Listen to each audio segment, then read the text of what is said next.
Defend yourself against DDoS attacks by hiding your true IP address with ExpressVPN, and visit my custom link expressvpn.com/GhillieMaster in the description to find out how you can get an extra 3 months free.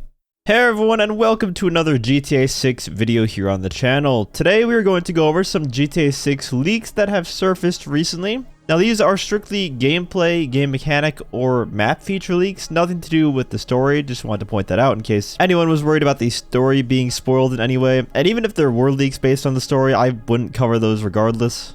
All this info is coming from GameRoll on Twitter, who, if you didn't know, actually leaked the names of the GTA 6 protagonists ahead of Trailer 2 when they were officially announced, and he says that the same source has given him the information we are going to talk about today. But, as with everything, we are talking about leaks, and the game is not out yet, so these things are of course subject to change, obviously. So for gameplay, the 6-star wanted level returns, which is good to hear. I mean, we have to have a 6-star wanted level for GTA 6, right? It only makes sense.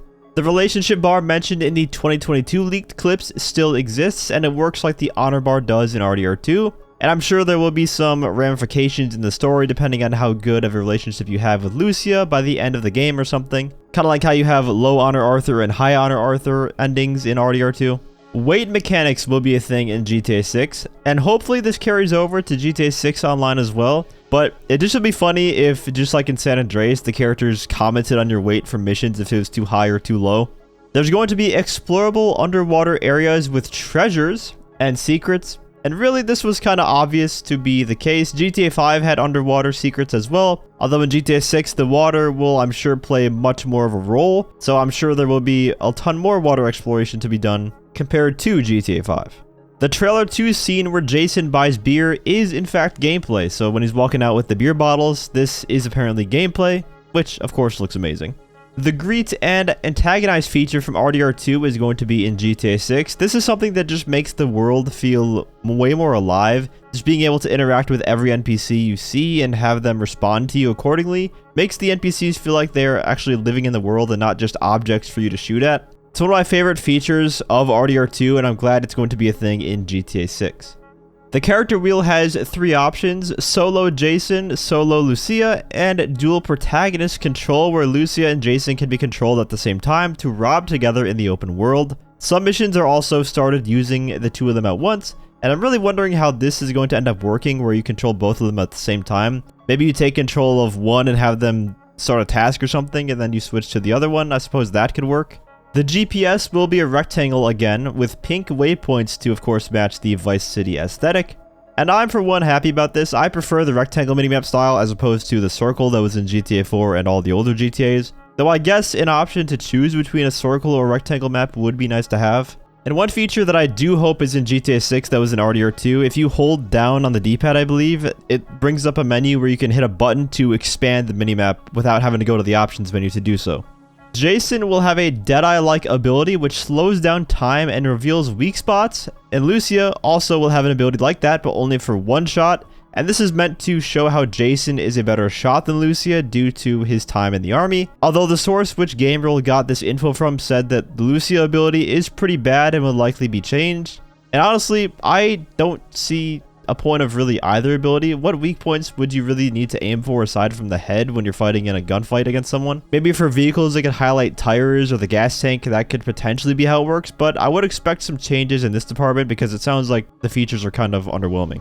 People will react to you having your gun out, which I'm assuming means just having it out while walking on the street and not just aiming at someone like in the older GTAs. And speaking of weapons, there will be a limited weapon system like in RDR2, and other guns can be stored in the trunk of vehicles. I know this is going to be a big point of contention amongst the community, but I am actually glad this is the case. I think it makes gameplay scenarios more interesting when you can't carry every single weapon on you at once. The main issue with GTA Online right now is that we just carry an entire arsenal of explosives in our inventory, and it makes the combat really stupid because you could just spam explosives for every encounter. The gore system is apparently being built off of the RDR2 gore system as well, which means that you'll probably be able to just blow someone's head off with a shotgun because RDR2 has some crazy gore. Male strippers are going to be in the game this time around. The driving is the best it's ever been. That's more of an opinion more than anything. I'm sure some people will dislike it over GTA 5's, just like some people hate GTA 5's driving compared to GTA 4's driving physics.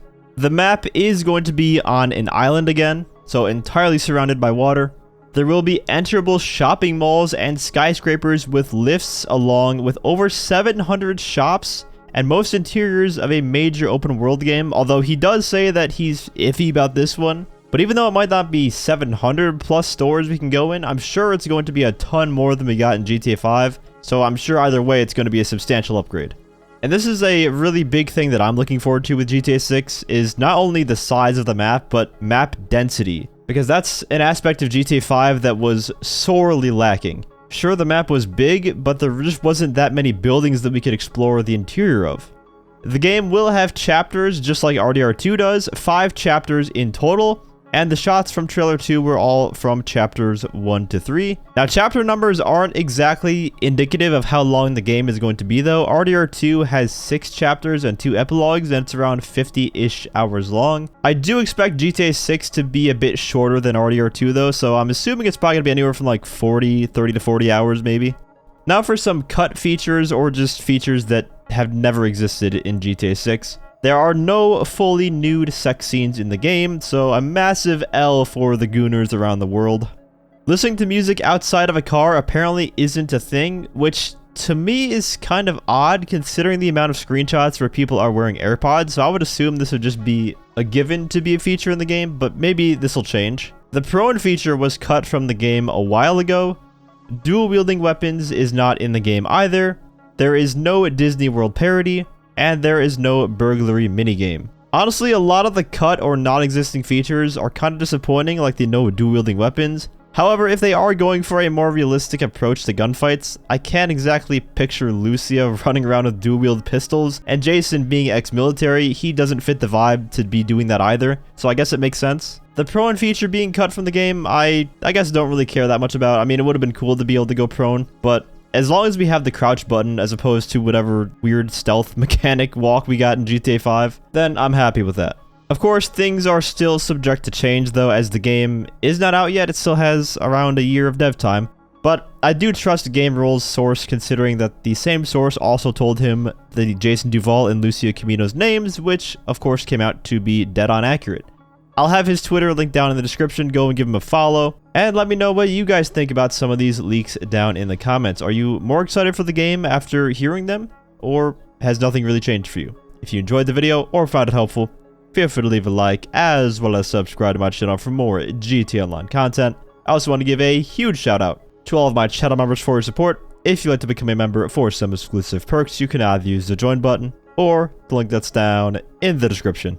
And as always, thanks for watching, and have a great day.